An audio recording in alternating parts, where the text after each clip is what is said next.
Proddatur MLA Rachamallu Sivaprasad Reddy ఎన్నికల ప్రచారం మూడో రోజుకు చేరుకుంది. మున్సిపల్ 2వ వార్డుకు చెందిన బుడ్డాయపల్లి నుంచి ఆయన ఇంటింటి ప్రచారాన్ని నిర్వహించారు.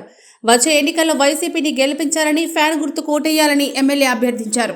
House building society chairman Dwarsala Bhaskar Reddy, ward incharge Dwarsala Gurunath Reddy, ward councillor Dwarsala Bharathi నేతృత్వంలో ఎమ్మెల్యే రాచమల్లు, ఆయన సతీమణి రాచమల్లు రమాదేవి, కుమారుడు రాచమల్లు రాఘవేంద్ర రెడ్డిలు ప్రచారం నిర్వహించారు. వీరితో పాటు యాప్కాప్ చైర్మన్ మల్లెల ఝాన్సీరాణి, మాజీ వైస్ ఎంపీపీ మల్లెల రాజారాం రెడ్డి, వైసీపీ నాయకులు పోరెడ్డి నరసింహారెడ్డి, సుభాష్ రెడ్డి, ఎంపీపీ శేఖర్ యాదవ్, వైసీపీ పట్టణాధ్యక్షులు కామిశెట్టి బాబు, కోనేటి సునంద, ఇతర వార్డు కౌన్సిలర్లు, పెద్ద ఎత్తున కార్యకర్తలు పాల్గొన్నారు. గత ఎన్నికల్లో 2వ వార్డు ప్రజలు మంచి తీర్పిచ్చారు. ఈ వార్డులోని నాయకత్వం పట్ల, వారి సేవా కార్యక్రమాల పట్ల ప్రజలు పూర్తి విశ్వాసం, నమ్మకంతో ఉన్నారని అన్నారు. వార్డును అన్ని విధాలుగా ప్రభుత్వ మున్సిపల్ నిధులతో అభివృద్ధి చేశామన్నారు. రాబోయే ఎన్నికల్లో 2వ వార్డు ప్రజలు వైసీపీకి ఓటు వేసేందుకు సంసిద్ధంగా ఉన్నారని, వార్డులో పర్యటిస్తున్నప్పుడు సాదర స్వాగతం పలికారని ఎమ్మెల్యే వివరించారు.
యుద్ధానికి వైఎస్ఆర్ కాంగ్రెస్ పార్టీ సంసిద్ధంగా ఉంది అని చెప్పి మా ఎన్నికల ప్రచారాన్ని అందరికంటే ముందుగా ఎంతో సంతోషంగా ప్రారంభించాం.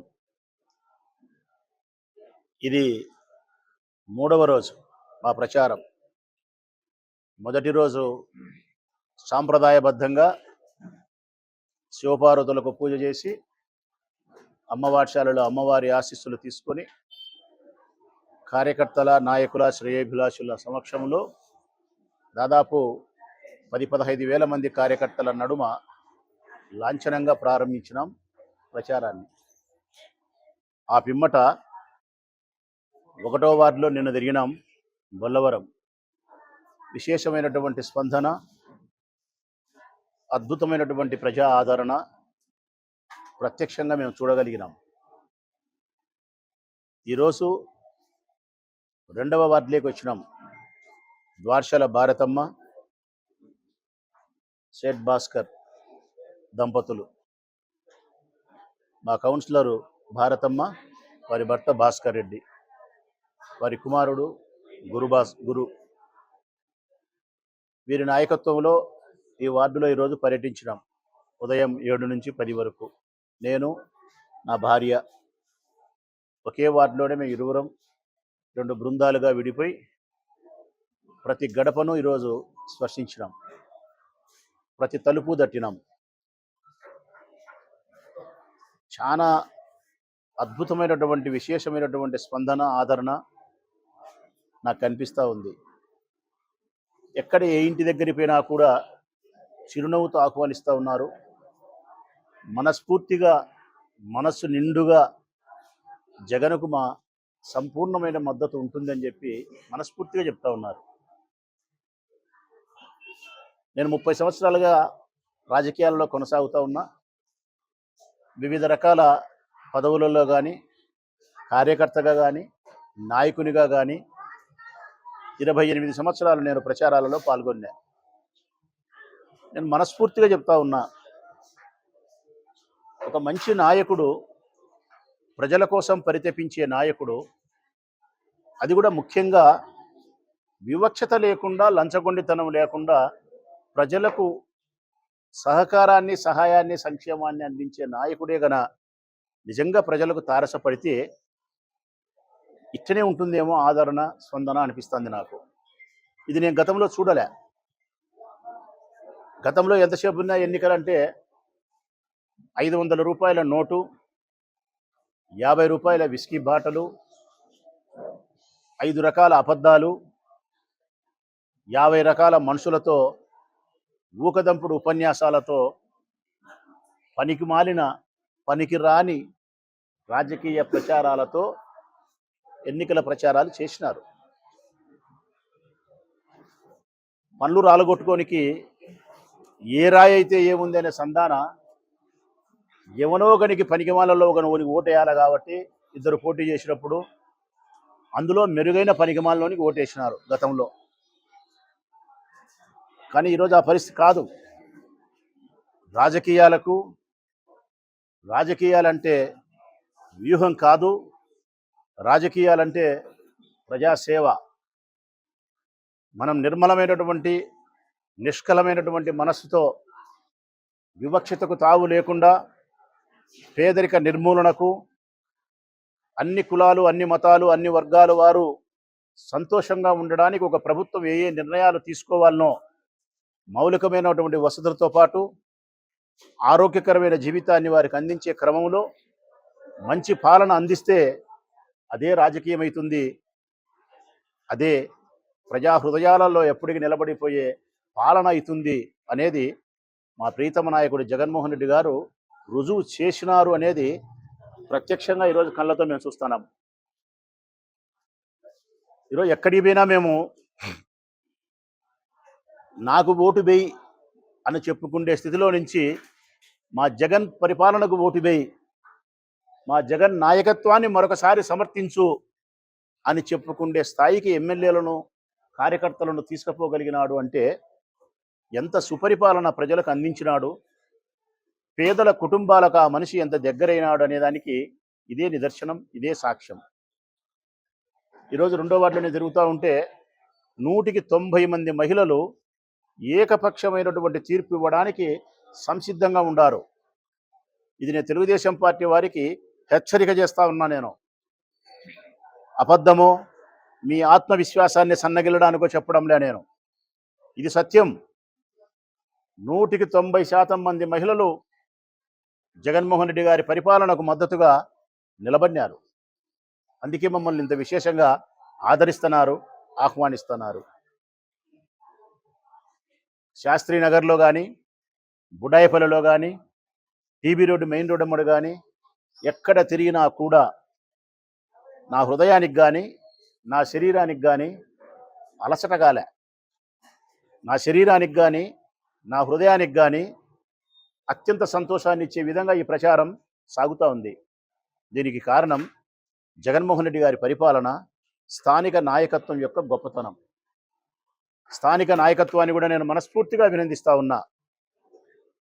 మా కౌన్సిలర్ ఎవరైతే ఉన్నారో పాఠశాల భారతమ్మ కుటుంబం మనస్ఫూర్తిగా అభినందిస్తూ ఉన్నా. నిన్న సౌరన్నను కానీ, నరసింహారెడ్డి అన్నను కానీ, ఈరోజు షేట్ భాస్కర్ వాళ్ళ కుటుంబాన్ని కానీ చాలా నేను వాళ్ళను విశేషంగా నేను గమనించగలిగిన ఈ వార్డులో తిరిగినప్పుడు. ఒకవైపు జగన్ పరిపాలనను అభినందిస్తూ జగనన్న సంక్షేమాన్ని వారు గుర్తు చేసుకుంటూ, మరొక వైపు స్థానికంగా ఉండబడిన మా నాయకులు నిత్యం మాతో మమైకమై ఉండాలని చెప్తున్నారు. ఏ సందులేకపోయినా, ఏ గడపలేకపోయినా ప్రతి చోట చెప్తున్నారు. నిన్న కానీ ఈరోజు కానీ నరసింహారెడ్డి వచ్చినాడు, శౌర్య వచ్చినాడు, ఇది చేసినాడు, అది చేసినాడు, నాకు ఈ కార్డు ఇప్పించినాడు. ఈరోజు శాస్త్రి నగర్లో కానీ, బుడాయపల్లి ఎక్కడికి పోయినా కూడా వాడు భాస్కర్ గురించి, గురుగాని గురించి, భాస్కర్ కుమారుడు ఆ పిల్లోడు చాలా యాక్టివ్గా ఉన్నాడు. భాస్కర్ చాలా యాక్టివ్గా ఉన్నాడు. ప్రతినిత్యం మాకు అందుబాటులో ఉన్నారు. మాకు కావాల్సిన సమస్యలు పరిష్కరిస్తూ ఉన్నారు. ఇంకా అవుట్ ఆఫ్ లైన్ ఏదైనా ప్రభుత్వం ద్వారా సాధ్యం కాని విషయాలు వారి వ్యక్తిగతం నుంచి కూడా సహాయపడుతున్నారని చెప్పి వారు అందించినటువంటి మౌలికమైనటువంటి వసతులు, ఈ వార్డులో వారు చేసిన వ్యక్తిగతమైన సహాయము, పురపాలక సంఘం ద్వారా వారు చేసిన అభివృద్ధిని మనస్ఫూర్తిగా ప్రజలు గుర్తించినారు. 30 లక్షల రూపాయలతో శ్మశాన వాటికకు కాంపౌండ్ వాల్ ఏర్పాటు చేసినందుకు ప్రజలు విశేషంగా అభినందిస్తూ ఉన్నారు వారిని. ఎప్పటి నుంచో ఈ శాస్త్రీనగర్ను పట్టి పీడిస్తూ ఉండే సమస్య మంచినీటి సమస్య. 40 లక్షల రూపాయలతో ఈ నీటి సమస్యను పైప్ లైన్ ద్వారా తీసుకొచ్చి ప్రజల హృదయాలలో వ్యక్తిగతమైనటువంటి మన్ననను వాళ్ళు పొందగలిగినారు. ఇక్కడ రజక సోదరులు ఎక్కువ ఉన్నారు. రామేశ్వరం తర్వాత ఇక్కడ రజకులు ఎక్కువ ఉన్నారు. ఆ రజక సోదరులకు ధోబీఘాట్ సమస్య ఉంటే ఈనాటి ఆధునికరమైనటువంటి కాలంలో ధోబీఘాట్ ఎంత గొప్పగా నిర్మించాలనో పురపాలక సంఘంలో నుంచి 20 లక్షల రూపాయల నిధులతో ధోబీఘాట్ నిర్మించినారు. దాదాపు 1,10,00,00,000 రూపాయలతో ఇక్కడ ఉండబడిన చిన్న చిన్న రోడ్లను, కాలువలను నిర్మించగలిగినారు. ఈ వార్డులో తిరుగుతూ ఉంటే కూడా ఎక్కడే కానీ జానెడు స్థలము కూడా సిమెంట్ రోడ్ లేని స్థలం లేదు. ఎక్కడో ఒక చోట ఖాళీ ఉంటే మా వాళ్ళు విశేషంగా అడుగుతున్నారు, ఏమి ఇదొక్క చోట రోడ్డు ఖాళీ ఉందే జానెడు మూరుడు అని అడిగితే, అది కూడా నేను కొన్ని గురువుని పిలిచి ఏం ఇది అంటే ఆశ్చర్యపోయినా. అది కూడా ఎప్పుడో వేసింది మామ, ఇది పట్టా ల్యాండ్ డిస్ప్యూట్లో ఉంది, కోర్టు వివాదంలో ఉండడం చేత దీన్ని మేము వేయలేకపోయినాము. వారు ప్రజలు అంగీకరిస్తే దీన్ని ఇప్పటి నుంచి మరొక 3 నెలల కాలంలో ఈ రోడ్డు కూడా పూర్తి చేస్తామని చెప్పినప్పుడు యువకులకు రాజకీయాలలో ఆహ్వానించాలి. సరైనటువంటి ప్రాతినిధ్యాన్ని మనం అందిస్తే ప్రజలకు మరింత సేవ చేయగలుగుతారనేది నాకు స్పష్టంగా అర్థమవుతా ఉంది. మంచి నాయకులు మన వెంట నడవగలిగినప్పుడు, జగనన్న మంచి పరిపాలన ఇవ్వగలిగినప్పుడు, స్థానికంగా నాకు ఇలాంటి నాయకులు తోడైనప్పుడు నా గెలుపు నల్లేరు మీద నడికే. నా విజయ పరంపరను ఆపడం తెలుగుదేశం పార్టీ వారికి సాధ్యం కాదు అనేది రోజు రోజుకు నా ఆత్మవిశ్వాసం బలపడతా ఉంది. నేను జగనన్న పరిపాలనను ఎంత గొప్పగా అభినందిస్తూ ఉన్నానో స్థానిక నాయకత్వాన్ని కూడా అదే స్థాయిలో మనస్ఫూర్తిగా నేను అభినందిస్తూ ఉన్నా. మనస్ఫూర్తిగా మరొక్కసారి 2వ వార్డు ప్రజలకు ఇంత గొప్పగా మమ్మల్ని ఆదరించినందుకు, స్వాగతించినందుకు, రేపు ఎన్నికల్లో వైఎస్ఆర్ కాంగ్రెస్ పార్టీ ఫ్యాన్ గుర్తుపైన మీరు ఓటు వేసి మమ్మల్ని గెలిపిస్తాబోతున్నారు అన్న సత్యం నా హృదయానికి బోధపడిన ఈ సందర్భంలో మీ అందరికీ, 2వ వార్డు ప్రజలందరికీ మీ బిడ్డ రాచమల్లు శిరస్సు వంచి హృదయపూర్వకంగా నమస్కరిస్తూ మరొక్కసారి కృతజ్ఞతలు తెలియజేస్తా ఉన్నా.